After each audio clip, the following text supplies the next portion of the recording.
মনের এই কষ্ট থেকে আমি বলেছি যে আমার এখন আর বাইরে থাকার কোনো সার্থকতা নেই। আমি নিজেও এখন এর প্রতিবাদে জেলে যেতে চাই। আমি স্বেচ্ছায় যাব, সরকার যেন আমাকে জেলে পাঠানোর ব্যবস্থা করে।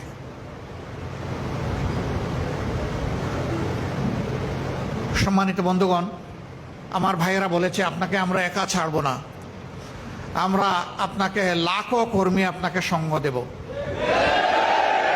আমি আমার ভাইদের কাছে কৃতজ্ঞ, কিন্তু আমি বলতে চাই লাখও লাগবে না, আমি একাই যাব ইনশাআল্লাহ। কারণ এই জমিনকে ঠিক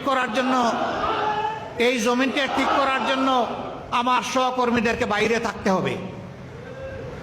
সবাই ভিতরে গেলে এই জমিনের জঞ্জাল পরিষ্কার করবে কে? আমার সহকর্মীরা থাকুক, জঞ্জাল পরিষ্কার করুক, আর আমি মুসলিমের প্রতীক হিসাবে, প্রতিবাদ হিসাবে আমি জেলে চলে যাই। কারণ ফ্যাসিস্ট সরকার তো আমাকে দফায় দফায় জেলে নিয়েছে। আমাকে আগের দিন নিচে পরের দিন ছেড়েছে এমন কোনো ইতিহাস নেই। আজ বন্দি করেছে 2 মাসের, 1 মাসের মাথায় ছেড়ে দিয়েছে এমন কোনো ইতিহাস নেই। আমাকে দীর্ঘ সময় জেলে রেখে পরীক্ষা নিরীক্ষা করেছে।